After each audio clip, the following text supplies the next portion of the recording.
Just letting you know this is only my spoiler first impressions of the episode. Check my pinned comment for a free gift related to this video. And to watch my unfiltered reactions with exclusive bonuses, join my Asha Media TV Club. The link is in the description box below. Now, here's my afterthoughts of this episode of Fringe. I don't even know how to process this, except for just really hoping that wasn't. Oh. Well, I asked for a lot of things that I got in this episode, that's for sure. But to kill off Etta.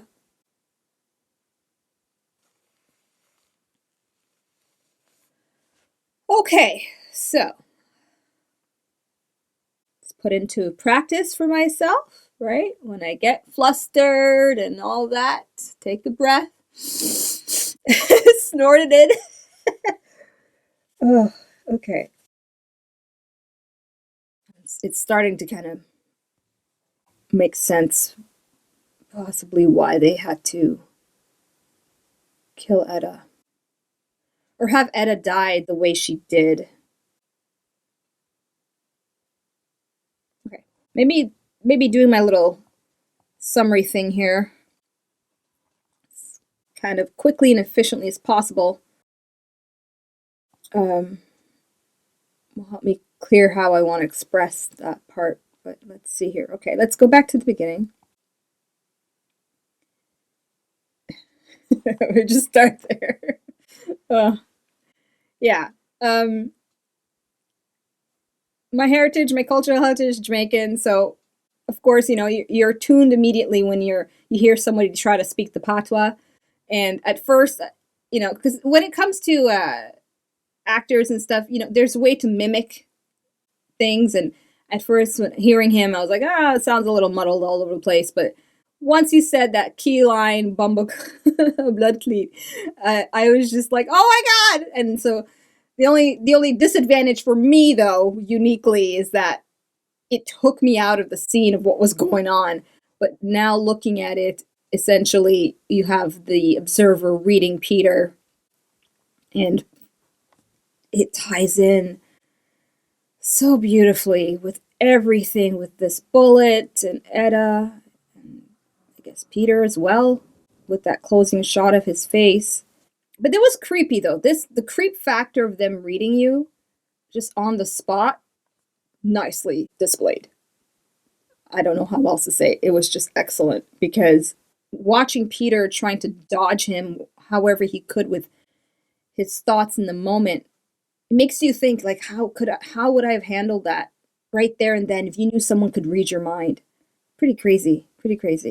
But the significance of the necklace and the bullet gets touched on in increments throughout the episode, and it's just wonderful.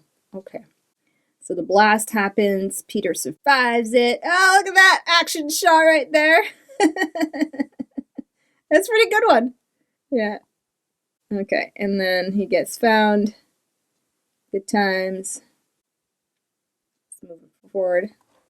That's a good opening shot there, too. Crazy scientist and his assistant, who is so tolerant of his antics. All right. Moving on here. Oh, yeah, that was a good shot. Let me see if I can stay on that. Look at that.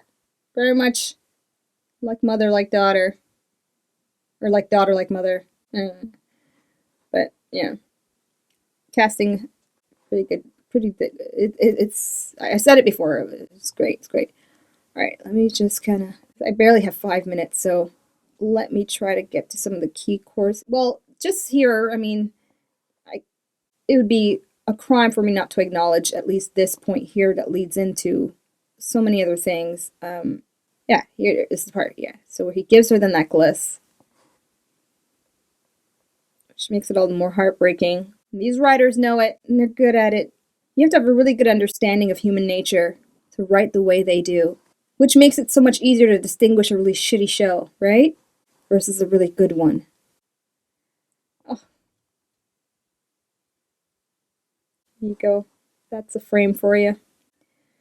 Okay, I gotta move it forward. So Broyles, yes, at this point, meeting up with him, and I was wondering how much this guy could read Broyles. God knows they've been trying, but Broyles trained for quite some time. So I'm assuming then, before his training, he wasn't at, like how do I word this? So before he knew how to do that, was he in the position as a consultant somewhat with these guys anyway? And then he noticed, Winmark noticed, by the time Broyles was mastering his blocking of his thoughts, he must have noticed a progression of from reading Broyles to not reading Broyles. And maybe it doesn't mean nothing to them, but just little things like that I'll wonder, Just as a little story in my mind. Doesn't mean much. Okay, let's move along. Get the next tape, and then they figure out where to go. Got that. And here's one of the best reveals of the episode. The Fringe Museum. I'll just leave it there for now. Snakehead. Yes, I remember that episode quite fondly. I mean, how could you forget that name? Especially with the way this thingy looks. But this is one of the best things I think they've introduced, just to tie in so much of what's happened. And because this season, and I'm going to chalk it up, unless you're more, of course, tell me if you know of a different reason, maybe that's already legitimized in article or interviews. But I think the writers, or more or less, I'll put it this way, I appreciate that the writers were considerate enough to understand that viewers would probably be taken so aback by this sudden shift in tone and story and environment, right, for this 5th season, that it's almost like, I almost feel like it's like, hey, Asha, look, here's some stuff you'll recognize, and we're gonna put it all together, and to have this Fringe museum of sorts tie in all the previous episodes for me to either remember at times or just even be wowed by as they show in later scenes. I think that's just so nice. It's just so generous, really. I really like that. And I can't imagine so many of you at that time, freeze framing everything to see what you can find and pick up on from previous cases. Porcupine Man is one of them. Although, as I said in my reaction, I don't know how he got away to keeping the body of that. It would not be like classified information or classified stuff. I don't know how how he got away with keeping an entire body of a creature like that. Then again, there's so many things in there that maybe they just didn't really care. Because at the end of the day, it's got to be hidden anyway. Okay, so that was great, this whole thing here. And I'm going to make the presumption that they may refer to stuff that he saved to then use again to continuously keep things tied in with the previous episodes. I'm all for that. If that's kind of their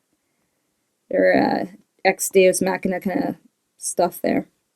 All right, so this part here with the interview, I'll just forward to where it really got my attention, and that's here, the performance of this actor. Great job, but on everybody's part, the observer as well. So this Dove guy, I'm thinking it's Broyles, right? He's kind of been behind. I mean, he's he said, Etta recruited him, and with all the authority and access he has, all the more so he'd be planting his own agents around where he could. But the discovery of it, the tension, oh my gosh, what a high level of tension that was. Insane. I literally was holding my breath just like Broyles was. And then when he exhaled, you exhale too. That was great. Especially the little Western moment, with his hand on his getting ready to pull the trigger if he had to. But what I loved more about the scene was they're both reading each other. And this actor playing the observer, he did such a phenomenal job, because you're reading him as a viewer as much as you're reading Broyles, and they're reading each other in the scene. It's an all-around reading. I don't know how else to describe it. It was great. And this moment here where Olivia's connecting to her, Oh, it just makes it so heartbreaking.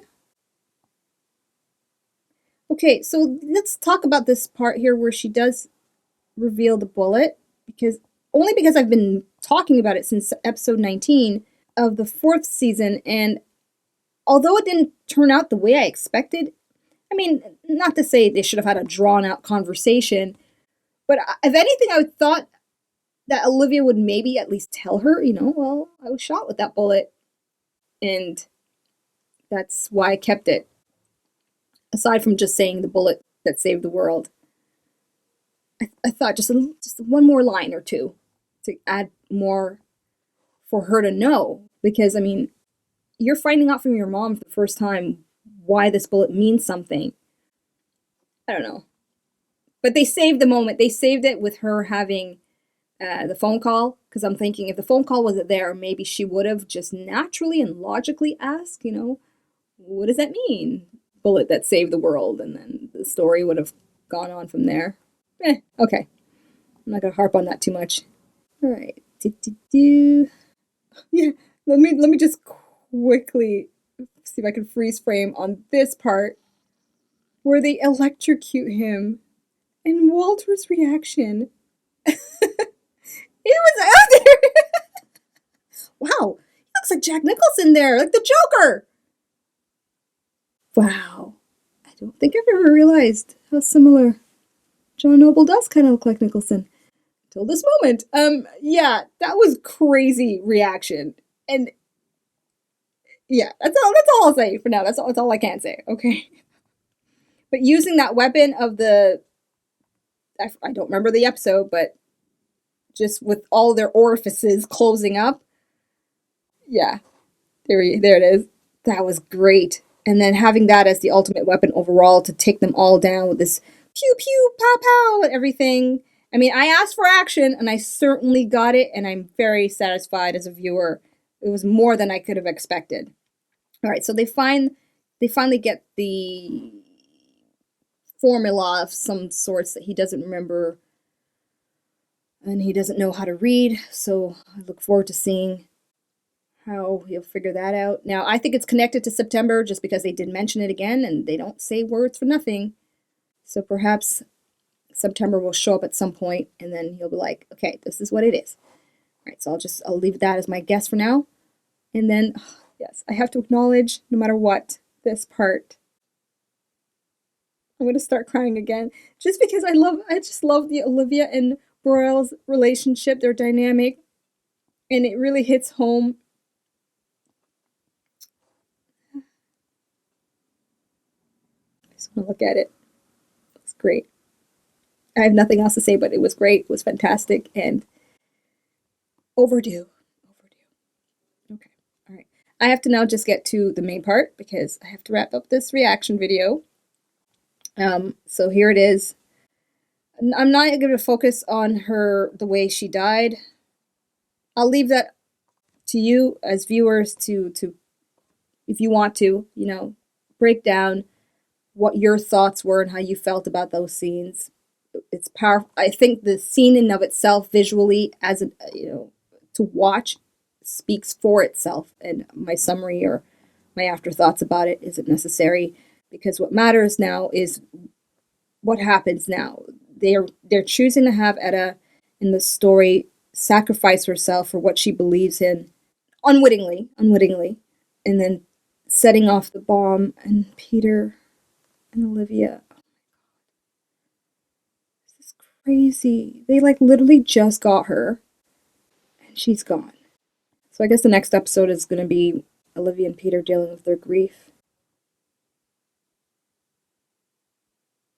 I'll leave it there as a freeze frame. It's quite emotional. Tugs at your heartstrings with music and all that, of course. But no, great performance. Georgina Haig, she did good. They all did good. And I have to give credit to the actor who plays Windmark as well, because all these actors are so amazing. If anything, the casting office should have gotten an award. Are there casting director awards? I wonder. I think there are some in more. Canada and US is different. Anyways, off topic. 5 Ashamojis through and through. because I got everything I wanted. Like, regardless of how heartbreaking it is, and there's a slight part of me that kind of wishes they didn't kill off Etta, but I see perhaps maybe for just a very small amount of episodes left, this is probably necessary to the story. So I'll just trust that. But more than anything, it's memorable on many levels. I'll leave it up to you to leave your comments or Easter eggs or what thereof in the comment section. So there you have it. That's my reaction and my afterthoughts for episode number 4 from the, I almost said 5th season of Fringe.